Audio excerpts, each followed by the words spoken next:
Merhaba, hoş geldiniz. Kanalıma ve mutfağıma sefalar getirdiniz. Yine sizi soğan doğrarken karşılıyorum arkadaşlar. Şimdi bugün harika bir çorba yapacağız. Ramazan gitgide yaklaştı. Haftaya Allah'ın izniyle Ramazan ve Ramazan'da da en çok ihtiyaç duyduğumuz şey çorba. İftarda, sahurda sıcacık şöyle sağlıklı çorbalar içelim. Orucumuzu daha rahat tutalım inşallah. Ama oruç tutmayan arkadaşlarımız da gayet keyifle akşam yemeklerine bu çorbaları içebilir. Geçtiğimiz gün harika bir mercimek çorbası yapmıştım. Sevgili bir izleyicim, çok sevdiğim, değer verdiğim bir ablam, Meral abla, mercimek çorbasına patates ve havuç koymadın, çok mutlu oldum dedi. Ben de ona da cevap vermiştim. Ben mercimek çorbasına patates ve havuç koymam. İşin gerçeği biliyorsunuz, ben pek çok restoranda işletme müdürlüğü yaptım ve dolayısıyla genelde yaptığım yemeklerini öğrendiğim sevgili ustalarımdan öğrendiğim yemekleri yapıyorum ve size gösteriyorum. Hep restoran usulü, emin olun, ve dolayısıyla onların yaptığı şekilde yapıyorum. Kendimden de yorumladıklarım oluyor ama ustalarımdan öğrendiğimi de mutlaka bahsediyorum. Mercimek çorbasına havuç ve patates girmiyor aslında restoran usulünde. Ev hanımları canları ister koyar, kimse karışamaz. Bu özgürsünüz, burası mutfak, isteyen istediği gibi yapar. Ama literatüre geçmiş gerçek tariflerde mercimek çorbasına havuç ve patates girmez arkadaşlar. Tam tersini ev hanımlarımız mercimek çorbasına patates ve havuç koyuyor, ezogelin çorbasına koymuyor. Aslında ezogelin çorbasına havuç ve patates konur. Restoranlarda yapılan, içtiğimiz o çok leziz çorbalarda mutlaka havuç ve patates vardır. Şimdi ben anladığınız üzere sevgili Meralciğimin isteği üzerine havuçlu patatesli ezogelin çorbası yapıyorum. Şimdi bir adet kuru soğanımı gördüğünüz gibi çok küçültmeden iri iri doğradım. Bir adet ufak patatesim var. Onları da iri doğradım ve havucumu doğradım. Şimdi ocağımın başına geçebiliriz. Doğradığım malzemelerimi tenceremin içerisine aldım. Bir 2 yemek kaşığı kadar zeytinyağımı ilave ediyorum. 1 tatlı kaşığı kadar tereyağım var. Onu da ilave ediyorum. Bu arada çorbamıza mutlaka kaynar su koyacağız bu sefer.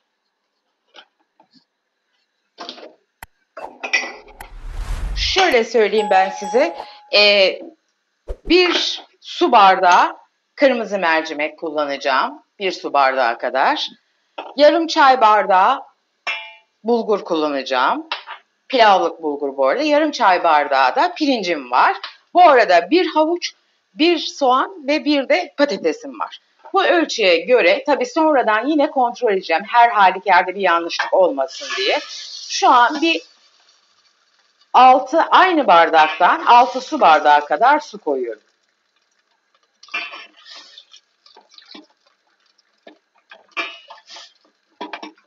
Ama koyuluğuna göre sonradan su ilave etmek biliyorsunuz gayet kolay. Çünkü ben yine bu çorbaya un kavurmayacağım. İçinde patates, havuç gibi nişastalı, karbonhidratlı maddeler varken pirinç, bulgur ve mercimek gibi nişastası, unu olan maddeler varken ekstradan bir de un kavurup koymak sadece ticari olarak işin kurnazlığı, ama maalesef bu öyle kala kalmış ve sürekli olarak herkes artık çorbalarına un kavurup koyuyor. Un kavurup koyacağımız gereken elzem olan çorbalar var, yemekler var ama kavurmamıza gerek olmayan, hatta koymamamız gereken yemekler de var. Dediğim gibi soğanda, patateste, havuçta karbonhidrat, şeker çok yüksek. Aynı zamanda pirinçte, bulgurda ve mercimekte hem nişasta var hem un var. Tabii ki koymamamız lazım. Biliyorsunuz mercimek ekmeği bile yapılıyor un haline getirilip.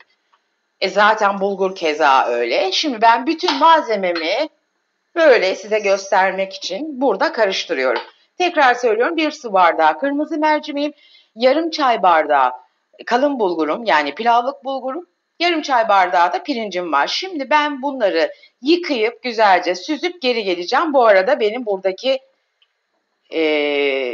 çorbam da kaynamaya devam edecek. Bu arada salçalarımı ilave etmek istiyorum. 1 yemek kaşığı domates salçası, 1 yemek kaşığı da biber salçası koyacağım. Kavurmadım salçaları gördüğünüz gibi.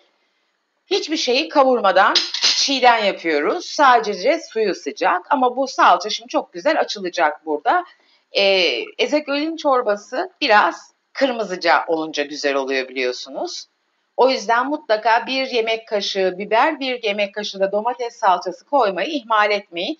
İkisi farklı farklı lezzetler katıyor. Çorbamız çok daha lezzetli oluyor. Bu arada ben diğer malzemelerimi yıkadım, süzdüm. Şimdi çorbamın içerisine ilave ediyorum. Baharat olarak şu an için sadece 3 çay kaşığı tuzumu koydum. Tuz sizin kendi keyfinize göre, zevkinize göre, ona göre ayarlayın.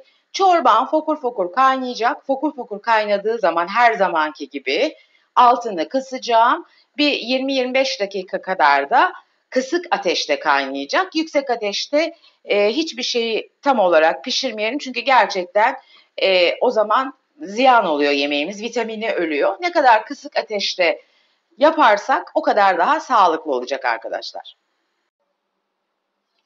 Evet arkadaşlar, çorbam yarım saat kısık ateşte güzelce kaynadı.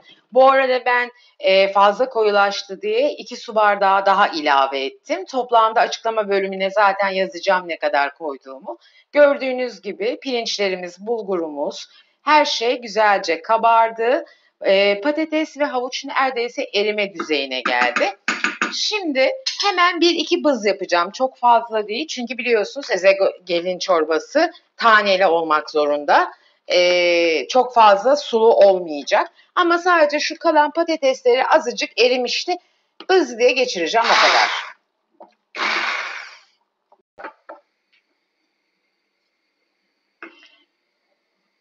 Çorbam hazır arkadaşlar. Gördüğünüz gibi çok tanelerini atmadık. Çünkü ezogelin çorbası taneli olmak zorunda. Şimdi sosunu yapıyorum. Baharatlarını önceden koymanızı tavsiye etmiyorum. Çünkü baharatlar, özellikle kekik ve nane gibi baharatlar yemekleri, çorbayı önceden koyarsanız acılaştırır. O nedenle çorbamız piştikten sonra sosunu yapıp karıştırdığımızda çok daha mis gibi bir tat veriyor, koku veriyor. Şimdi biliyorsunuz çorbaya başlarken sadece 1 tatlı kaşığı tereyağı ve 2 yemek kaşığı zeytinyağı koymuştum. Çok fazla koymadım. Şimdi de sadece 1 yemek kaşığı tereyağını güzelce erittim. 1 yemek kaşığı da zeytinyağı ilave ettim. Bu kadar çorbaya da bu gayet doğal, normal arkadaşlar. Güzelce yağım eriyor. Buna 1 çay kaşığı pul biber, 1 çay kaşığı, hatta 1,5 çay kaşığı da nane koyacağım. Mis gibi nane kokulu çorbamız olacak. Sosumuzla şöyle hafif tıngırdayıp köpürüp nane ve pul biberin kokusu iyice çıktığı zaman hazırdır. Şimdi çorbama ilave edeceğim arkadaşlar. Ve çorbayı muhteşem bir boyuta taşıyacak bu. Cazır cuzur.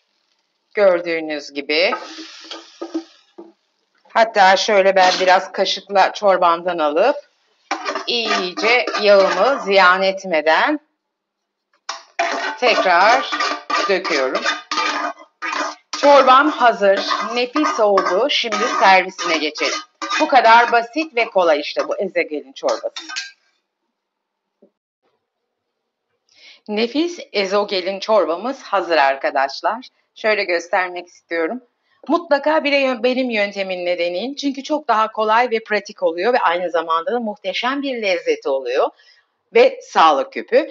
Mübarek Ramazan iftarlarınızda umarım benim bu çorbamla iftarınızı açarsınız. Allah iftarlarınızı şimdiden kabul etsin. Oruç tutmayan arkadaşlar da şifa olsun. Herkes yesin, içsin. Sizin adınıza şöyle bir tatmak istiyorum.